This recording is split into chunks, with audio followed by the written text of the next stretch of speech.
And here we are. The normal, I try to open chat, is going to go on now. So, if you're tuning into this now, try out these 4 questions. If you're tuning into this later on YouTube, try out these 4 questions and feel free to zip ahead when you've finished. A normal deal.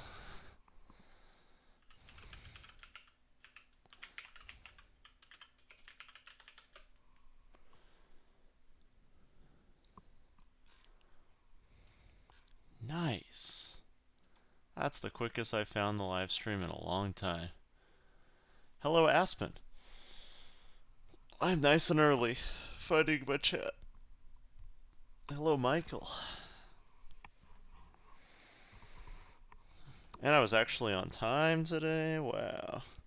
It's probably because I missed the math department meeting. Oops. They emailed about it before I woke up. And the meeting was also half before I woke up. Yeah. Hello, Rose. Hello, Kelly.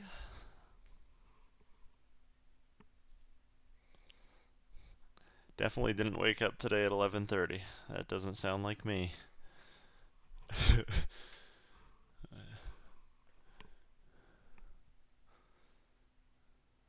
Oops.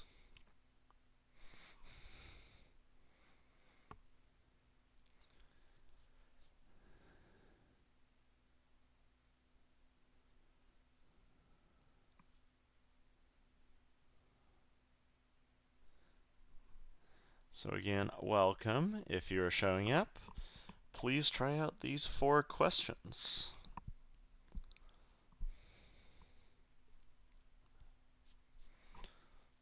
Should have a nice variety of different techniques here.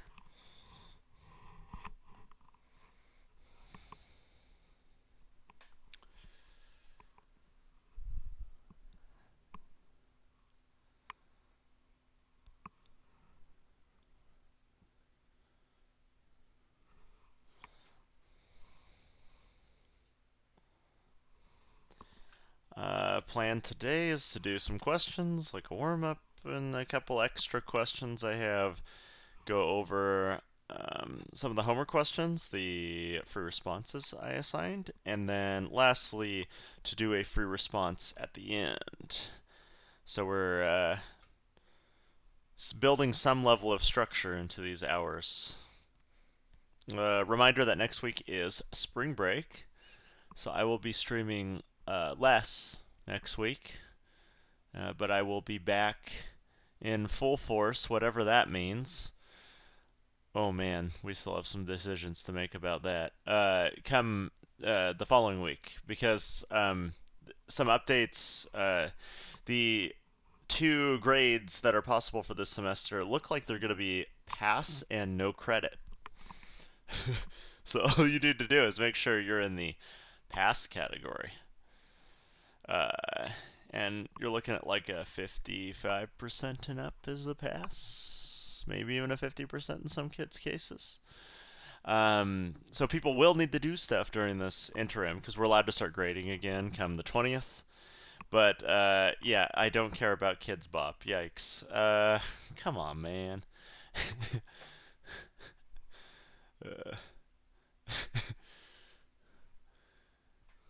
Hello, Dakun.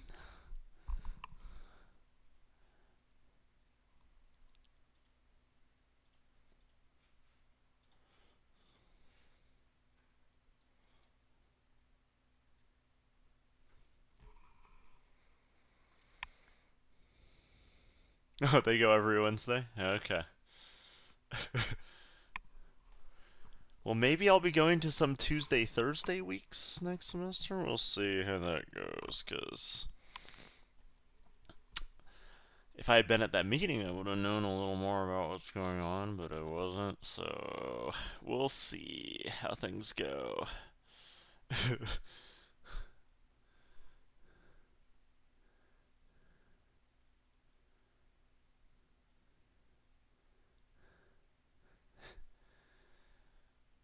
Oh, You had a very nice talk yesterday, Daikune, it looks like. Hello, Matthew. Welcome to our new additions. Little summary. I want you working on these questions. Things will start being graded again on the 20th. And well, it doesn't mean we're going to have quizzes again. Quizzes are done for the time being. And if you were in danger of not being in the pass category, since we're going to be pass and no credit sort of categories, just do all your work down the stretch here. Be prepared, and you're going to pass. So, if your attendance is decent for these things and have been doing some of the online homeworks and that sort of thing, you're going to be all right. Mort said that core classes are going to be letter grades. Huh. I don't think that's accurate. Let me pop over and read my email. I'm fairly certain I'm not giving a letter grade based on the emails from Mr. Martin, who is the arbiter of those sort of decisions.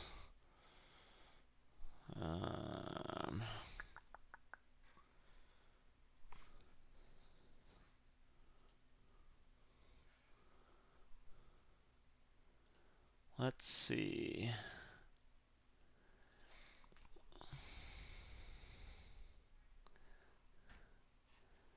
Where does it say anything about that stuff? Digging through these emails to find any sort of actual interesting stuff is heavy. Because most of what teachers care about is how much they're getting paid, and I don't really care about that. I just care about what we're doing, so most of the emails are really, really boring to me. Because, surprise, I don't teach because it pays money.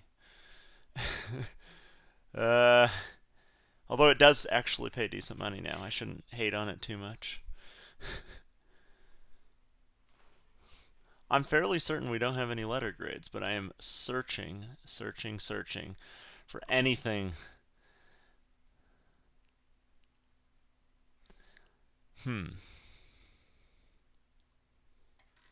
This email from Mr. Martin says nothing about core classes. Let's check, let's check my IEA emails in my main email.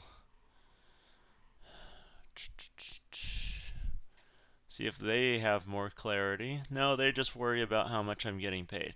I don't care about any of this.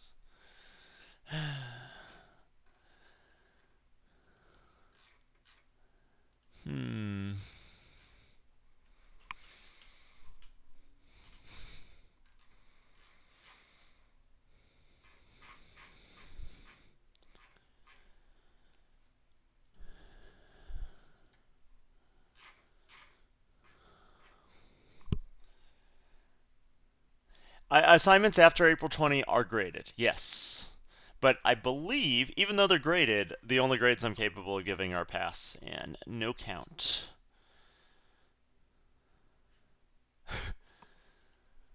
I love how many acronyms they use. I have no idea what to click on. And so many of them are just like, what's your responsibility? What do you have to do to actually get paid? Instead of how this affects y'all. So, maybe if I click on this link, it will give me some interesting information.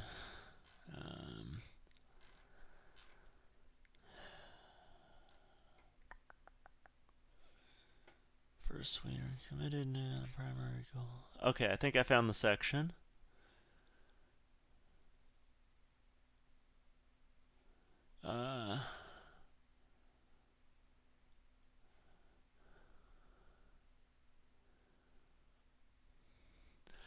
It sounds like they haven't decided fully.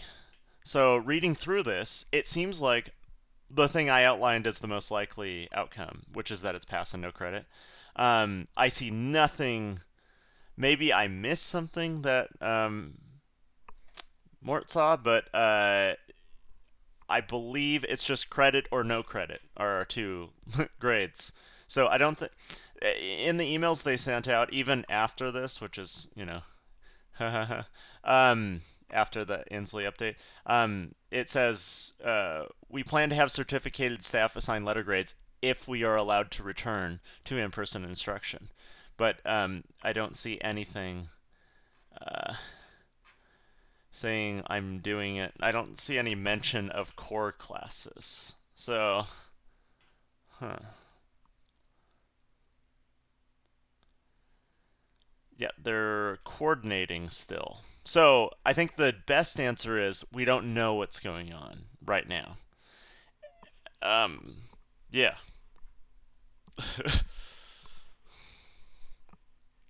So sorry about that tangent. If you were interested, cool. If you weren't, oh well.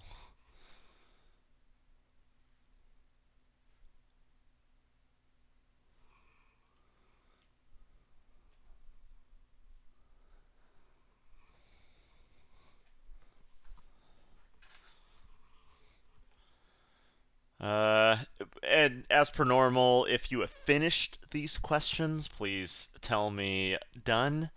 Otherwise, I'll keep stalling. Two of these are integral questions. Two of these are derivative questions. Um, a lot of them are based on stuff we did last few units. So more recently, second semester. So some hints. Got our first done. Our second done. Sorry, I'm not trying to put pressure on if you have not finished.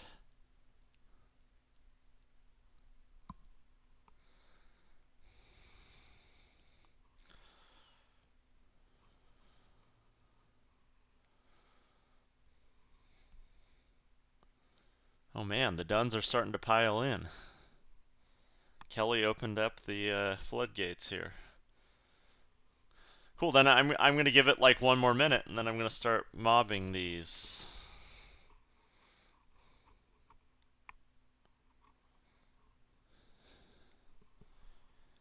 That is my plan.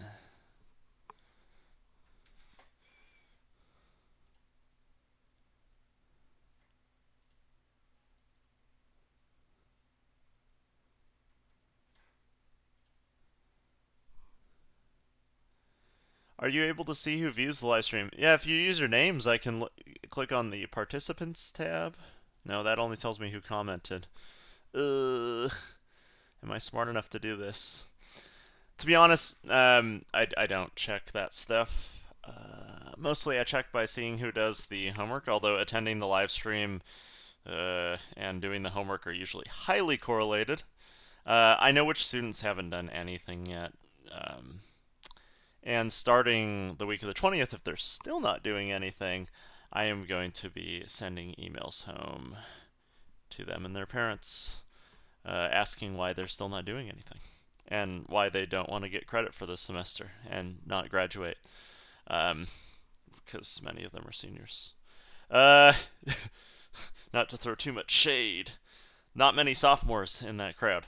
All right, let's move forward. In the first one, the play here was u substitution. You actually had a choice, but the smarter u substitution was to use sine of x as u, because then du equals cosine x dx, which is super chillin'. Sine of pi over 3, if I want to convert these bounds to u, by just chucking a pi over 3 and a pi over 4 in here. Sine of pi over 3 is root 3 over 2, so that's my top bound.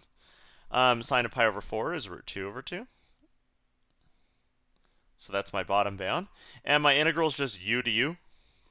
If I integrate that, I get u squared over 2 plus c, and then you just plug in the bounds. And this actually works out kind of nice because squaring root 3 over 2 and squaring root 2 over 2 is actually kind of nice. So you just get like 3/4 over 2. Whoops, I didn't need the plus c part because I'm plugging in them bounds. 3/4 over 2 minus, what is that, 2/4 over 2? So this is just 3/8 minus 2/8, which is 1/8. Wow. What a nice answer. Andrew, if you continue to not do the homework starting when we get like April 20th, you're going to be in sad panda land as far as how that affects your grade and the possibility that you don't receive credit.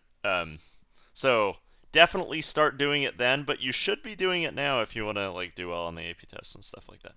All right. So is the homework assigned between March 12th and April 20th graded? No, it is not graded. In fact, it is in the gradebook, but I just marked missing assignments on it. I put it in a no count category. I'm going to be going back to the other categories after that. And I'm going to be, actually, I'm probably going to be making a new category and calling it like COVID and making it 30% of your grade or something to balance that out. I haven't quite figured that out yet. Anyways, question 2. Wait, so what happens to the sign? Oh, when I did that U substitution, I completely got rid of the sign because sine was U and cosine was du. Cosine x dx was du. And so I just converted the entire question to u, which is why it was u to u, and I just changed the bounds to be what they would be if I plugged them into sine. So I actually changed the problem to completely get rid of the sign when I did that, which you're allowed to do if it's a definite integral and you change your bounds. You don't ever have to go back to x, which is really nice. If I were to complete the pre-closure AP classroom assignments that I'm missing, can I still turn them in for credit? Yes, you can. All right, second question. It says, how fast is the rate of fish growth increasing? So this is the rate of the rate. So hopefully you took 2 derivatives on this one. The first derivative is 3 to the t natural log of 3. The second derivative is 3 to the t natural log of 3 times natural log of 3. For just chaining out another natural log of 3. If you didn't remember this natural log of 3 thing, it's anytime our base is different than e, we have to multiply by the natural log of the base when we take the derivative. Which means our answer for fish growth increase is our second derivative, our fish growth increase, is 3 to the 5th times the natural log of 3 squared. So the fish growth is increasing at a pretty fast rate. Okay, third one. Taking the derivative. When you take the derivative of 3 times something squared, you get 6 times something times the derivative of the inside, which would be 1 over the square root of... Can I remember which direction? Yes, I can remember which direction. That one. Cool. That's it.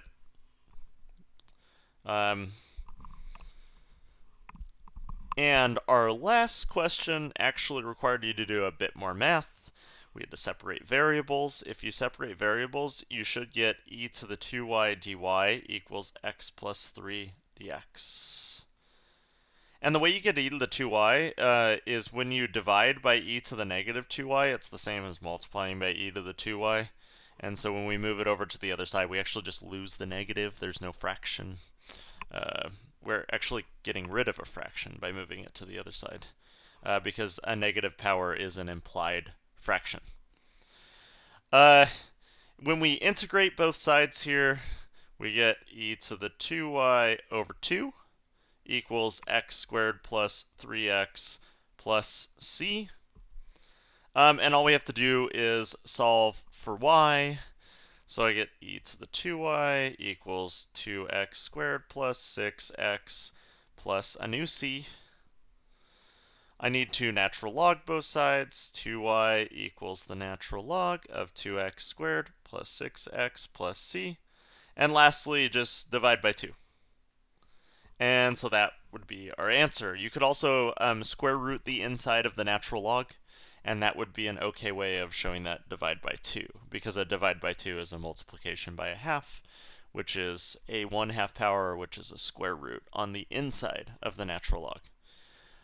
So a few different ways to answer that question, all of which are legit. Once you get y equals, anything you put there is going to be okay. X squared over 2. Huh? That's an interesting comment. Oh, no, let's pretend like that didn't happen. Thank you for that correction. I integrated x to x squared. That's wrong. X goes to x squared over 2. And now it's fixed without that horrible 2, that insidious. Why didn't I just erase it? Yeah, like that. Oopsie daisy. All right. Those were our warm-up questions. I have a little part 2 here. Let's see how this goes. Here is part 2. Part 2 is a couple relatively quick questions if you know what you're doing, and relatively impossible questions if you don't know what you're doing. So this one, we're just going to go for like 3 or 4 minutes. These are actually some old test questions that I slightly edited. So these are pretty good questions here.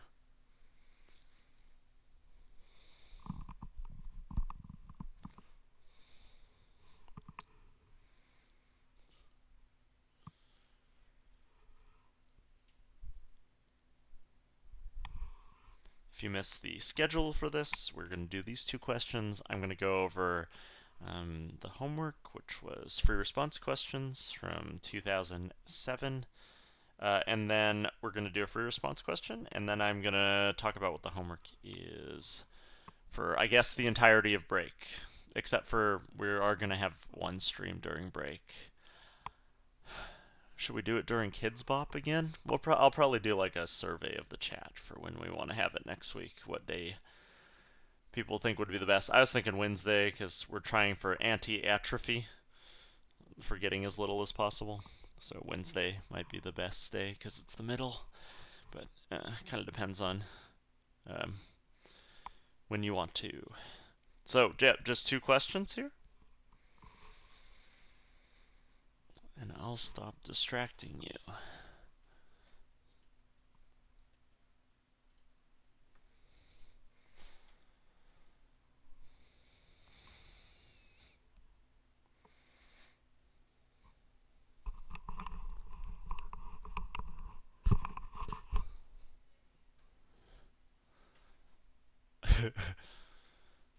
Daikun, you can get farther than that. So you should get farther than that.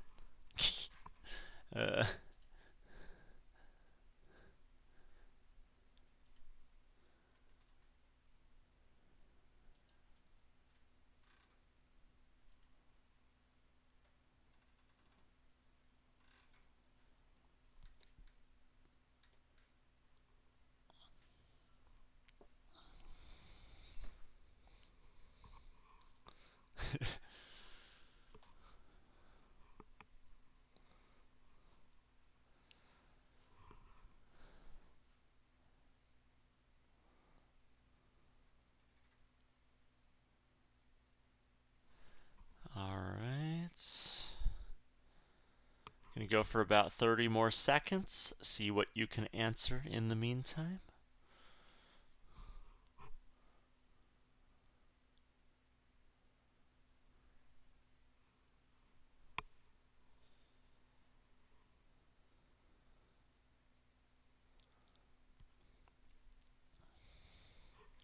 The second question on here, I enjoy giving this as a test question, because when I do give it, people are very unhappy with their calculators. Like, very unhappy with their calculators. Which, unfortunately, is not...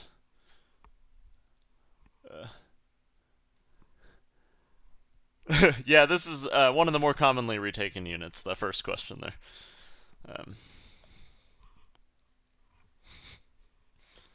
And the second one actually is the most retaken of second semester. So there may be a reason I chose these two questions that is related to that.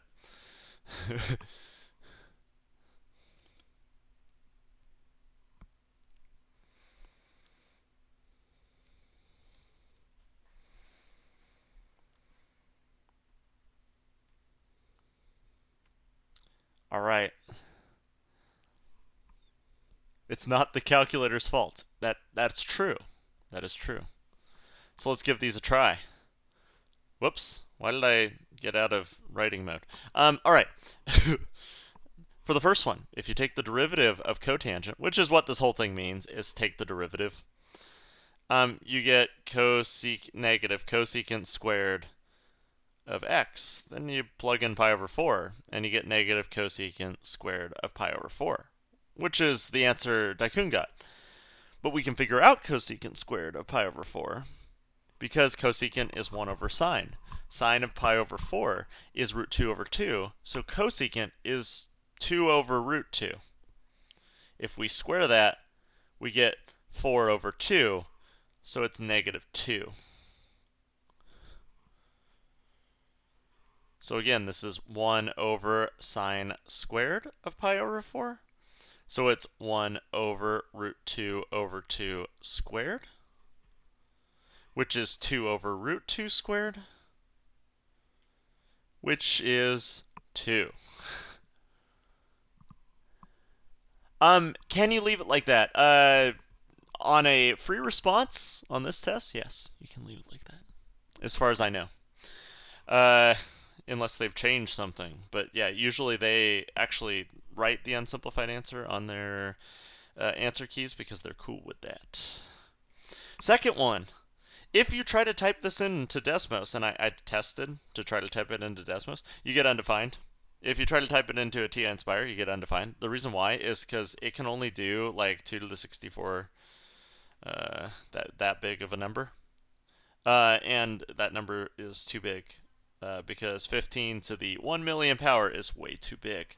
Luckily, if we are integrating from 1 to a million for something and subtracting the integral from 2 to a million, that entire 2 to the million part cancels, and we just get the integral from 1 to 2 of 15 to the x minus 2 to the x dx.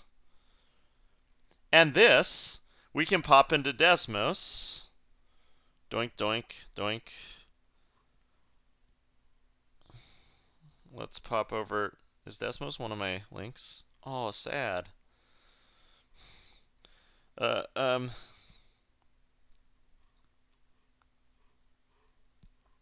was I typing? Desmos. Okay. And I can type in the integral from 1 to 2 of 15 to the x minus 2 to the x. And am I smarter than a 4th grader? Looks like no. Sadly. Man, I gotta attach my keyboard. Were you expecting a decimal answer? No. Because 15 to the... Well, actually, yes. Because there's... yes. Sorry. Because you have the... Let me chuck my bounds in here. There we go. 74.661 was what I was looking for. The reason why is the integral of 15 to the x is 15 to the x over natural log of 15. The integral of 2 to the x was 2 to the x over natural log of 2. And we're plugging 2 and 1 into that and dividing by the natural log of 2, and the natural log of 15 gives us a decimal. So this would be the decimally version. If you did it without a decimally version, as it appears a couple people did, you would have gotten Whoa, I switched to red? When did that happen? Oh, I replaced the batteries in my thing, and now it does different stuff. All right, 15 to the x. Why is it like this? All right, over natural log of 15. minus 2 to the x over natural log of 2 would be the antiderivative, and we can plug in 1 and 2. If we plug in 2, we get 15 squared over natural log of 15 minus 2 squared over natural log of 15, or over natural log of 2. Sad panda. And then we just subtract 15 over natural log of 15 minus 2 over natural log of 2. And this could be our answer also, in totally unsimplified, uncalculated form. Is the pen thing cheap? No. No, the replacement ones of these cost like $100 or something, like $50 to $100, depending on where you get it. Maybe used, you can get it cheaper. Wait, wouldn't it be negative? No, definitely not, because 15 to the x is definitely bigger than 2 to the x from 1 to 2. So definitely positive, and both of our answers kind of indicate that it's going to be positive, like 15 squared is bigger than 2 squared, and 15 is bigger than 2. So we're chilling with positive numbers. Okay. Wow, how did I write on that? That's weird. Oh, I bet PowerPoint has a thing. No, let's not keep my annotation. Crazy. All right, let's talk about the homework stuff. Where was that? Right. Yeah? Yeah. All right, so the first question here actually could have been done without a calculator. If you saw that in the answer key, they actually wrote the answer without a calculator. And if we do that, we take the derivative of v of t, which is a of t. And the derivative of sine of t squared is cosine of t squared times 2t. And you just chuck a 3 in there. So cosine of 9 times 6 was the answer to A. For B, it asks for distance traveled. This is a velocity graph, and it's all janked up with all the ups and down parts. But distance traveled is the total distance traveled, which means even though it ended up at the same spot as, or started at 0 velocity and ended at 0 velocity, and roughly these areas kind of cancel out, roughly. We still count all the up and down areas. So you're adding together all these areas. It would be an absolute pain in the butt to do 5 different integrals here and find all the points. So instead of doing that, we just integrate from 0 to root 5 pi, the end bound here, wait, 3 is what I meant. The problem says, please do it till 3. All right, the integral from 0 to 3 of the absolute value of our velocity, sine of t squared. Because if we integrate the absolute value, we get distance traveled. If it had asked for, like, how far are you from your starting area, you would be chilling with no absolute value, but because it's distance traveled, we need the absolute value. Wouldn't you have to flip the bounds?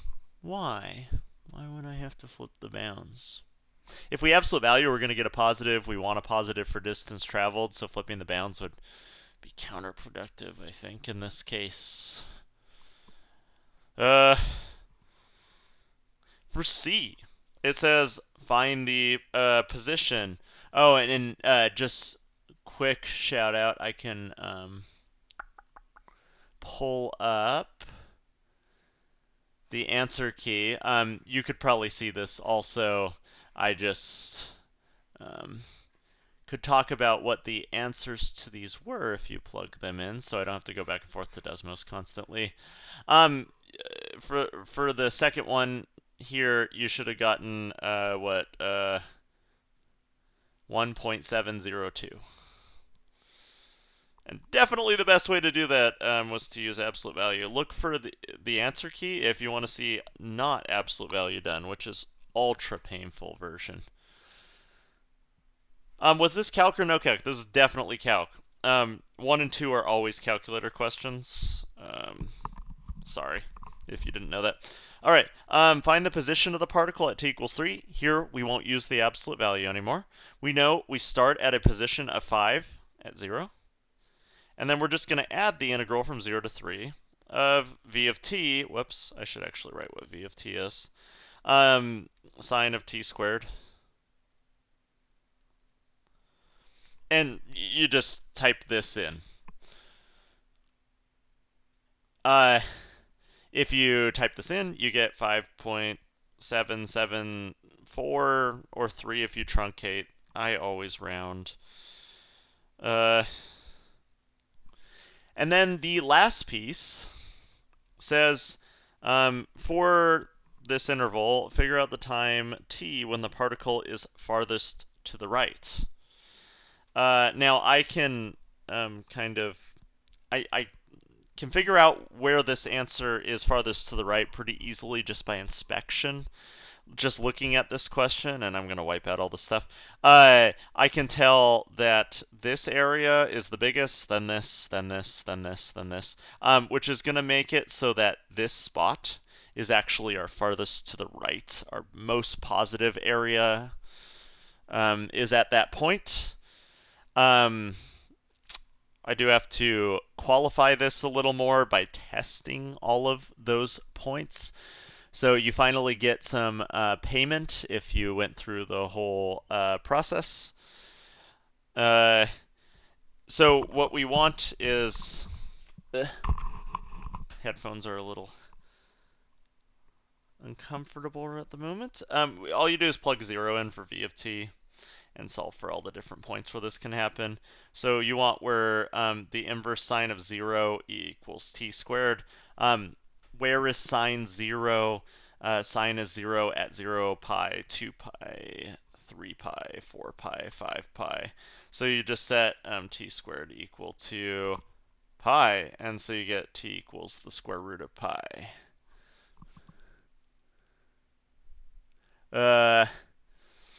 And we'd also have root 2 pi, root 3 pi, root 4 pi. But some of these are pretty dumb to check because this is root pi, root 2 pi, root 3 pi, root 4 pi. And checking root 2 pi and root 3 pi or 4 pi is dumb because they're right after a whole bunch of negative areas. So they're definitely not going to be the answer. So all I'm going to check is root pi. Technically 0. I should always test my endpoints. Root 3 pi and root 5 pi. And I'm just going to test these guys to see which one is the biggest. And I'm going to test them all in the equation I used in the previous at-bat. It's the 5, the initial condition, plus the integral from 0 to t, whatever t I choose, whichever one of these guys, of sine of x squared dx or sine of t squared dt or whatever you choose. If you plug all of these in, you confirm my initial hypothesis, which is that this point is the biggest value because it is 5.895 and the other ones are like 5.high sevens. So, whoops, 5.7 and 5.752. And so the idea is that pi is your farthest to the right because it's the biggest value. Couldn't you just check the relative maxes and the endpoints? Yes, that's what I ended up doing. But that's when I crossed out the root 2 pi, root 4 pi. That was crossing out the relative minimums, the spots after which we've gone down, which definitely aren't going to be our maximum. So this was an absolute extrema question that was a little veiled. Farthest to the right generally means absolute extrema in the context of these kind of questions.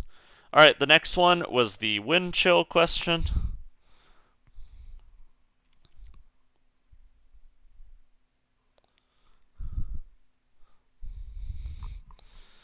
Okay. This was also a calculator question for the record. It says find W prime of 20. So this is really snazzy if you have a calculator on you, because you don't actually need to show any work. For this, you can just say derivative at a point on your Inspire. or type it into Desmos, derivative of blah. And then you just put in, for your point, x equals 20 or whatever, and it will barf out the answer. If you aren't using your calculator for this, we take the derivative of that equation. We get negative 22.1 times 0.16 times v to the, negative 0.84? And then we just plug in 20 for the input here, which is v, and we get whatever that is, which is going to my Martha Stewart level cooking exhibition here, negative 0.285 or 6. So 5 or 6 for that last one. Again, rounding or truncating. When they give either answer, it's for that reason. They accept both. All right. Find the instantaneous rate of change of W over the interval law. Or sorry, they find the average rate of change. So all you do is you plug 60 into the equation. So like the initial equation, W of 60 minus W of 5 over 55, 60 minus 5.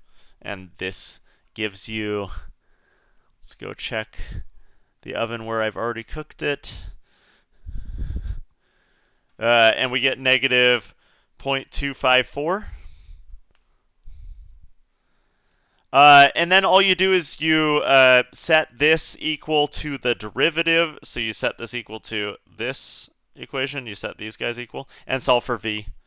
And so the way I do this is I graph this equation and negative 0.254 in Desmos or on my calculator, and I see where they intersect. That's generally my play. You can also use nsolve to do this if you're comfortable with doing that. Or any of those sort of things. All right. Oh, yeah, and my magic oven answer to this is that this is at v equals 23.011. That's the v value that would make these two numbers equal. All right, and our last piece says that over the time 0 to 4, the air temperature is a constant of 32 degrees Fahrenheit. The wind velocity is 20 miles per hour at t equals 0. If the wind rate velocity increases at a rate of 5 miles per hour, what is the change of the wind chill with respect to time at 3 hours? So this is a related rates question. So we're going to take that same derivative as we did in the first step, but this time we are going to take the derivative with respect to t. So it's a little different. So when I do that, I get something like w dw dt, we'll call it that instead of doing the wv, equals negative 22.1 times 0.16 times v to the negative 0.84 times dv dt. And now we plug in the stuff we know for this, which is that t equals 3. So if we know t equals 3, we know the velocity at 3 is going to be 20, the starting velocity, times 5, which is the rate it's increasing, times 3, which is the number of hours. So we get that the current wind temperature or wind speed is 35, and then you just chuck in 35 for your velocity here. Your v. We also know v is changing at a rate of 5, so you plug a 5 in here, and you just solve for this value of dw dt, which is negative 0.0892. And all I'm missing is my units, which are in degrees Fahrenheit per hour, and that's it.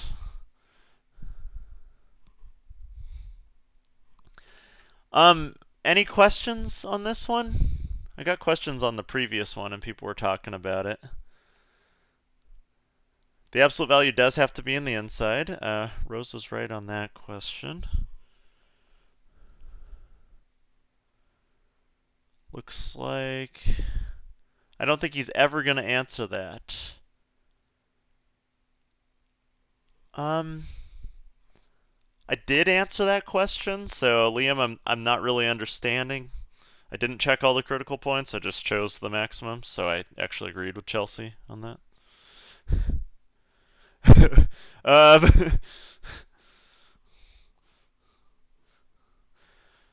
Okay, so that will bring us to our last question here. Can I zoom in? No? Okay. Thanks, bro. Oh, I should just go to my one on my homework calendar. Do I have that? Because that one I won't have to scroll through stuff. Doink, doink. Cool. Look at that problem solving. Wow. And here we go. Okay, let f be a twice differentiable function such that f2 equals 5 and f of 5 equals 2. Let g be given be the function given by g of x equals f of x, which is fun to say, but yeah. Anyways, explain why there must be a value c, 2 to 5, where f prime of c equals -1. So, to start off here, we need to define the derivatives of these things. So the derivative of g is g prime of x. The derivative of f of x is f prime of f of x times f prime of x. Fantastic. So what I've learned here is that f prime of x equals g prime of x over f prime of f of x. That's kind of interesting. And I realized I don't really need this to prove the mean value theorem, so I think I may have just jump-started B. Oh, that feel. The good news is, because you're uploading your answers at the end, you actually have some leeway with how you label things when it comes to this AP test that's going to be online. So for mean value theorem, all I got to do is plug in the endpoints for the average rate of change and see what I get here. So let's stop floundering. All I want to do is f of 5 minus f of 2 over 5 minus 2. And if you do that, you get 2 minus 5 over 5 minus 2, which is -1. That's it for mean value theorem. I didn't need to take any derivatives or do anything. All I needed to do was average rate of change. Plug in 5 and 2 and see what it equals. And we can see that the mean value theorem proves that -1, the average rate of change, needs to equal the instantaneous rate of change at one point on that interval 2 to 5. So this question was much easier than taking the derivative here. Okay, but the derivative here is helpful in B. And in B, it says show g prime of 2 equals g prime of 5. So all I have to do is take this beautiful g prime equation here and plug in 2 and 5. So if I plug in 2, I get f prime of f of 2 times f prime of 2. And if I plug in 5, I get f prime of f of 5 times f prime of 5. Okay, I need to plug in the stuff I know here. I know f of 5 is 2, so f prime of 2 times f prime of 5 is this one. I know f of 2 is 5, so f prime of 5 times f prime of 2. Oh, lo and behold, those are exactly the same thing. I didn't even need to find f prime of 2 or f prime of 5. It was just, bam, they're the same. Cool. Use this result to explain why there must be a value k for just a value between 2 and 5, such that the second derivative equals 0. And the big idea here uh, is if these two values are equal, then y2 minus y1, so g prime of 5 minus g prime of 2 over 5 minus 2 is, well, these are the same, g prime of 2 and g prime of 5. It's 0 over 3, which means that the derivative of the derivative needs to equal 0 at one point on the interval. So it's mean value theorem again. So we get, yes, there needs to be one point where it equals 0 because of the mean value theorem. Whenever you mention the mean value theorem, make sure you mention that the function is twice differentiable in your explanation, or is differentiable in general. Differentiable. I can totally spell. Diff. Oh my gosh. The point is, function needs to be differentiable for the mean value theorem to work. It needed to be twice differentiable for this to be true. In this one, the second derivative to be equal to 0, because the derivative of the derivative needed, the derivative needed to be differentiable in addition to the original function. And so we needed the twice differentiable for b to actually solve that. How are we going to be able to upload work if we can't take a picture and access our email or drop it into the browser? You're going to have to figure that out. Do you not have a phone with a picture, Emma?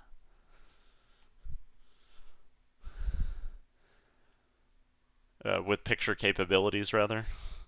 So, in review, for B, these two parts were the same. We proved that. And then when you subtract these two parts, you get 0. So the average rate of change is 0, so it needs to equal the instantaneous rate of change, which is 0.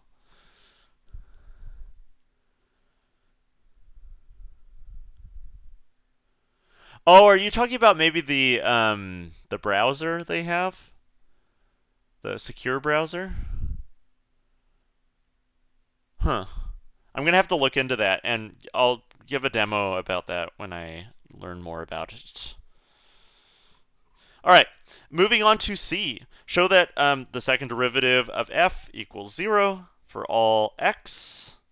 Then the graph of g does not have a point of inflection. So we are going to take our derivative of g, which is f prime of f of x times f prime of x. We're going to go ahead and slam out a second derivative. So g double prime of x, easy left-hand side. Here we have product rule, so not so easy. F double prime of f of x times f prime of x, that's a prime b, plus f prime of x, or f prime of f of x, rather, times f double prime of x. And now here's the big idea, which makes this much easier than it looks initially. We want f prime of x to be equal to 0. So that means g double prime of x equals 0, which means we're linear. Because if we plug in 0 here and here, we get 0.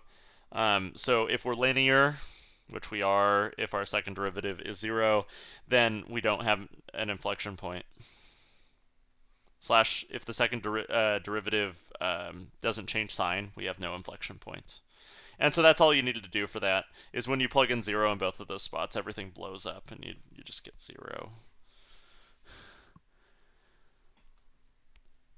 And yeah, again, I'll be posting a video, and they're probably going to give more directions on how they want it done soon. All right, last part here says let h of x equal f of x minus x. Explain why there must be a value such that h of r equals 0. Okay, so all we do here is we're trying to figure out basically where f of x and x are equal in this, because that's where we will have a value of 0.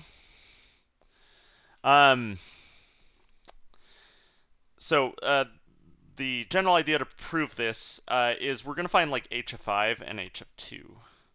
Because we know f of 5 and f of 2, so these are the helpful values. F of 5 is 2 and minus 5 for just x. F of 2 is 5 minus 2 for x. These are the minus x parts, the last two numbers here. Which means h of 5 is negative 3, h of 2 is 3. And if it goes from 3 to negative 3, it has to go through 0. If the function's continuous and f is twice differentiable and x is infinitely differentiable, so definitely continuous. Definitely continuous on 2 to 5. And then all we do is say intermediate value theorem says we must go through all values between negative 3 and 3.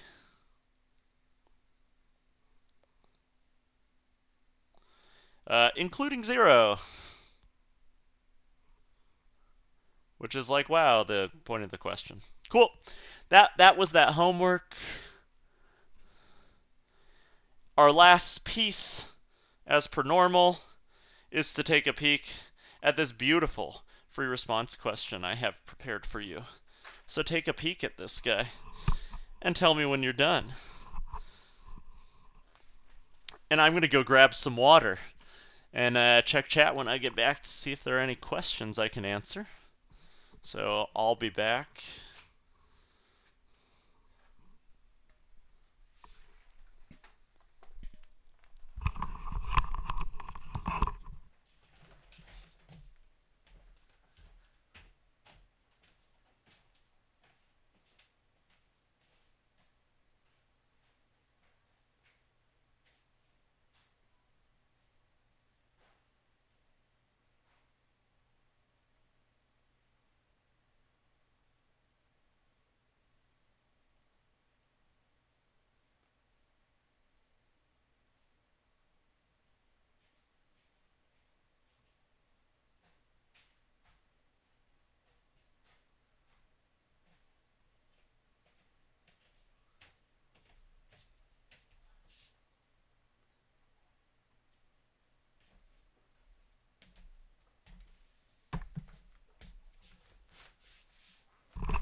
Alright, water acquired.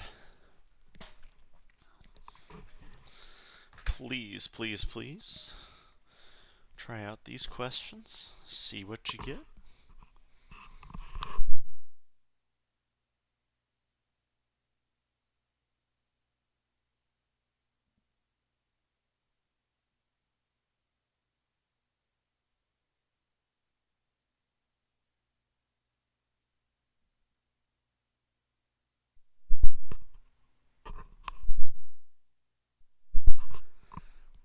I also chose this question because it had a lot of review content on it from earlier in the year. We kind of focused on some more recent stuff for a lot of today's stream. And this question's kind of more old school for a lot of it.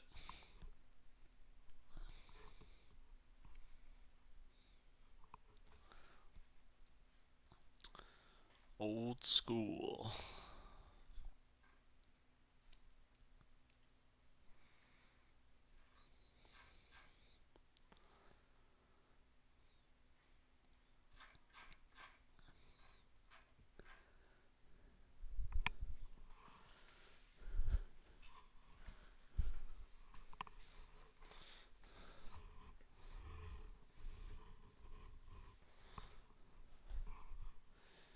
So please let me know when you are done with this question in chat.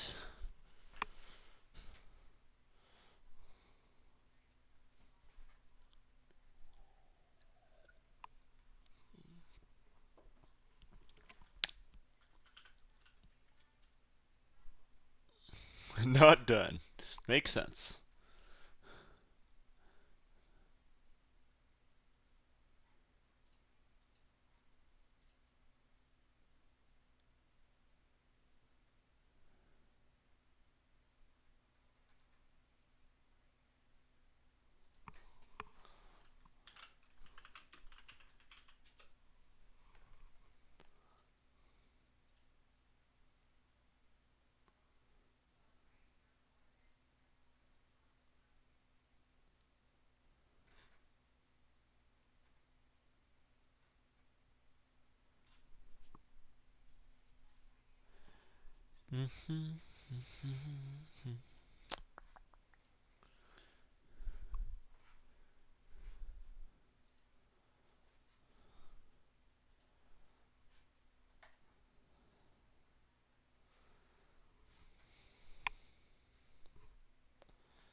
This kind of question is definitely the kind of like bread and butter question that you want to have in your skill book going into the AP exam, because if you get one of these, you want to be able to answer this, at least 2 or 3 of the parts of it. And this is a fairly expansive question with a lot of different parts. But all of them are kind of calculus essentials parts. So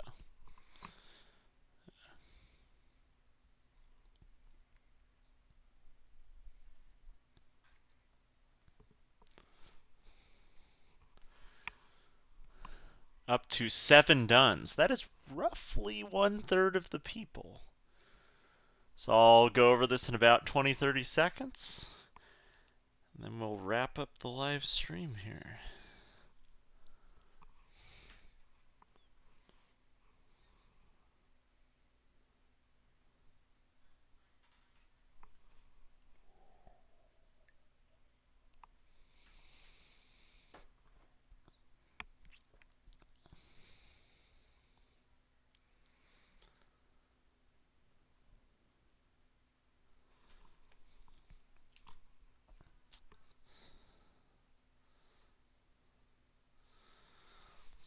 All right. So you're welcome to keep working on this if you have not finished, but otherwise, I'm just going to mob these. For the first one, should have gotten 1/2 times 25 minus x squared to the -1/2 times -2x. That's f prime of x. You can simplify it and just get negative x over the square root of 25 minus x squared, which is the same thing if you just distribute and rewrite a little bit. But you don't need to.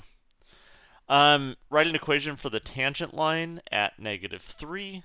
Well, we can chuck a -3 up in this fool, and we get 3 over root 16, which is 3/4. It's a dope slope.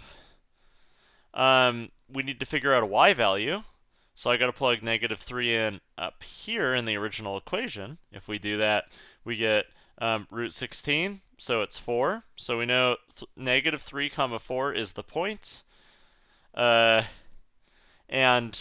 3/4 is our slope. So y minus y1 equals slope times x minus x1. Dope. All right. C says that the function is this mess. It's f of x till -3, and then it's x plus 7 after -3. Is it continuous at -3? All we need to do here is check to see if the values match. So f of -3 we know is 4. -3, if I plug it into this equation, is also 4. So is it continuous? Yes.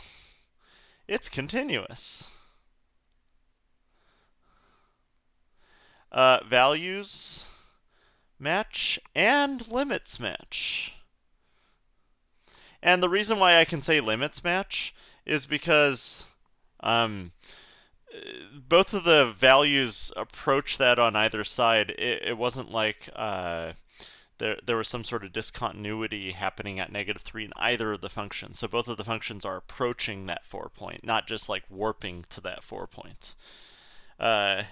There is no drama happening at -3. And remember, values match and limits match is the definition of continuity. So anytime they say mention the definition of continuity, you should mention the limits and the values. Always. For D, it's actually quite similar to this stuff. All that's missing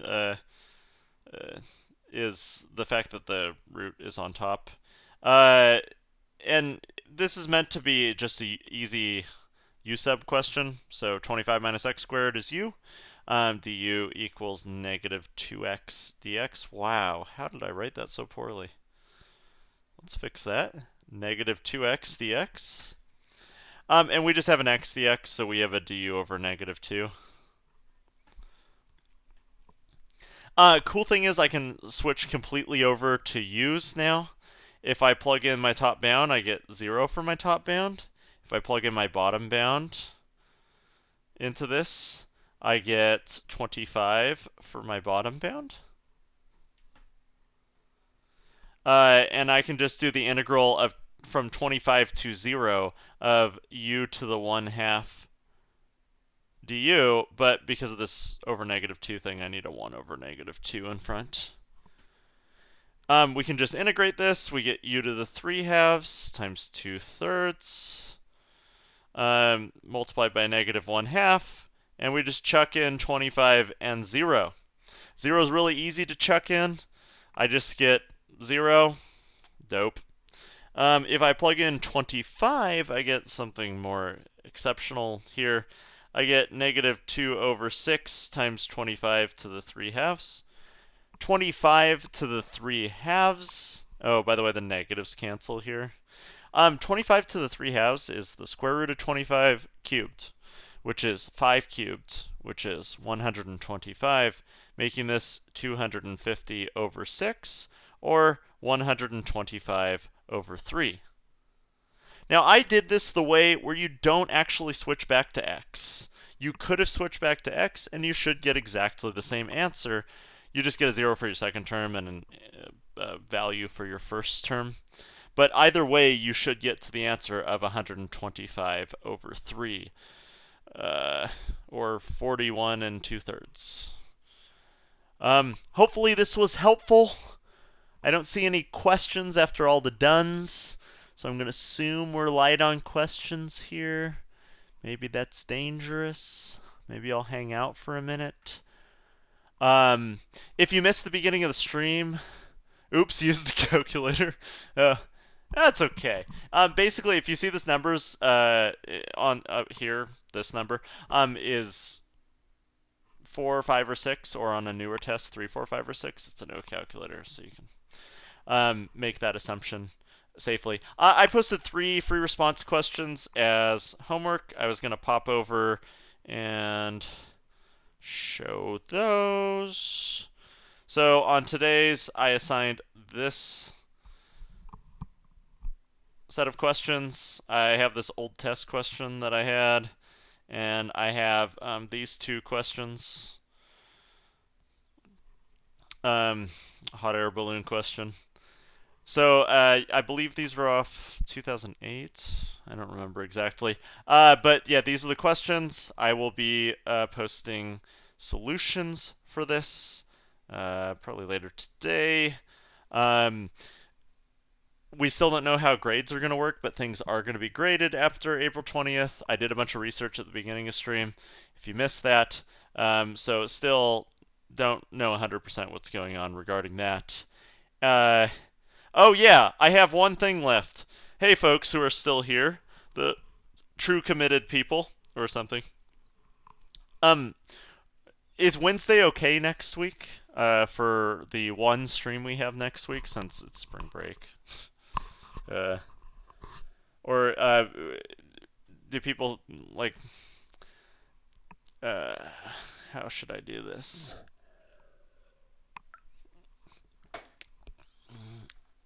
Can I do a poll in here? Sounds great. Yeah.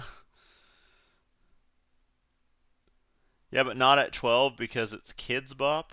I don't do it at 12. I do it at 1 because I wake up at noon a lot. So. All right, people are like, sounds good. All right, we'll plan on Wednesday next week. I'll check that on my calendar. Soon it'll be same time as this stream, so it will be during the last part of Kids Bop. So,